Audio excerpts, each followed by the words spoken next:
அனைத்து உரிமை குரல் நண்பர்களுக்கும் வணக்கம். வா தலைவா என்று சீமானுக்கு ஃபயர் விடும் நாம் தமிழர் கட்சி உறவுகள். நீண்ட நாட்களுக்கு பிறகு வெளியே வந்த பழைய சீமான். இந்த தகவல் குறித்த முழுமையான வீடியோல பார்க்க போறோம். வாங்க பார்க்கலாம். நாள்தோறும் எத்தனையோ அரசியல் கட்சிகள் உருவாகிட்டு தான் வந்துட்டு இருக்கு. இருந்தாலும் நாம் தமிழர் கட்சியை நம்ம எப்படி திரும்பி பார்க்க ஆரம்பிச்சோம் அப்படின்னு கொஞ்சம் பின்னோக்கி போய் பார்த்தீங்க அப்படின்னா, நாம் தமிழர் கட்சி ஆரம்பிச்ச காலத்துல இளைஞர்கள் அதிக அளவுல நாம் தமிழர் கட்சிக்கு ஆதரவு அளிக்க ஆரம்பிச்சிருந்தாங்க. இதற்கு முதல் முக்கிய காரணமே சீமான் அவர்களுடைய ஒரு யதார்த்தமான ஆக்ரோஷமான பேச்சு அப்படின்னு சொல்லலாம். வெறும் அரசியல் மேடைக்காக எல்லாரையும் பெருமையாக பேசுறதுன்னு இல்லாம சீமான் அவர்கள் பாத்தீங்கன்னா மனசுல என்ன நினைக்கிறாரோ அப்படின்றதுல ஆரம்பிச்சு தமிழ்நாட்டுக்கு இதுதெல்லாம் தான்டா பிரச்சனை அப்படின்னும், அது மட்டும் இல்லாம எந்தெந்த அரசியல்வாதிகள் எந்தெந்த அரசியல் கட்சிகள் நம்மளை ஏமாத்திட்டு வந்துட்டு இருக்காங்க, இத்தனை காலமாக நம்மளை எப்படி திராவிடர்னு ஏமாத்திட்டு வந்துட்டு இருக்காங்க அப்படின்னு ஒன்னாக இளைஞர்களுக்கு எடுத்துரைத்த பிறகுதான் ஒரு பெரிய கூட்டமே பாத்தீங்கன்னா சீமானுக்கு தங்களுடைய ஆதரவு கொடுக்க ஆரம்பிச்சிருந்தாங்க. இப்படி கொஞ்சம் கொஞ்சமாக ஆரம்பிச்ச சீமான் அவர்களுடைய பயணம் அப்படின்றது இந்த 26 தேர்தலில் புரட்டி போட்டுருச்சு அப்படின்னே சொல்லலாம். ஏன்னா இந்த விஜயோடைய அலை அப்படின்றது யாரை பாதிச்சதோ இல்லையோ, நாம் தமிழர் கட்சியுடைய வளர்ச்சியோ, நாம் தமிழர் கட்சி மேல நம்பிக்கை வைத்திருந்த ஒரு பெரிய கூட்டத்தை பாத்தீங்கன்னா அப்படியே விஜய் பக்கம் திருப்பிடுச்சு அப்படின்னே சொல்லலாம். ஏன்னா சீமான் அவர்கள் தான் பாத்தீங்கன்னா மாற்றம் வேண்டும் அப்படின்ற ஒரு விதையை போட்டிருந்தாரு.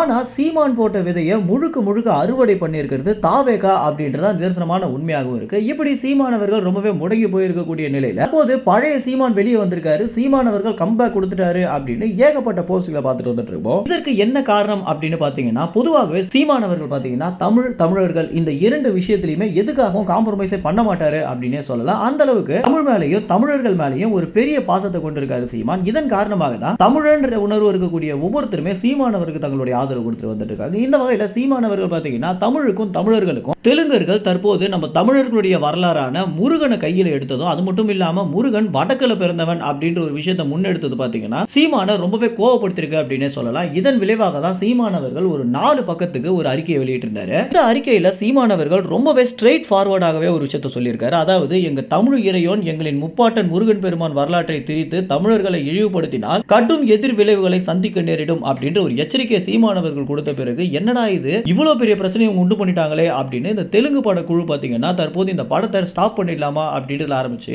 ஏன்னா இந்த பேன் இந்தியா ஃபிலிம் அப்படின்றது தமிழ்நாட்டிலேயே ஓடினா மட்டும்தான் அவங்களுக்கு பட்ஜெட் வரும் அப்படின்ற காரணத்தினால் தமிழ்நாட்டில் இவ்வளவு எதிர்ப்பு உண்டாகிடுச்சு அப்படின்ற காரணத்தினாலையும் ஜூனியர் என்டிஆர் நடிக்க இருந்த இந்த ஒரு படம் பாத்தீங்கன்னா தற்போது தற்காலிகமாக நிறுத்தப்பட்டிருக்கு அப்படின்னு தகவல் கிடைச்சிருக்கு. என்னடா இது வெறும் அறிக்கை விட்டதுக்கே பயந்துட்டீங்களே, எங்க அண்ணன் களத்துல இறங்கி போராடினார்னா அவ்வளவுதான் போட்டிருக்கு அப்படின்னு இன்ஸ்டாகிராம், ஃபேஸ்புக், ட்விட்டர் அப்படின்னு எல்லா வலைதளங்களையுமே நாம் தமிழர் கட்சியோட நிர்வாகிகள் பாத்தீங்கன்னா சீமானுக்கு ஃபயர் விட்டுட்டு வந்துட்டு இருக்காங்க.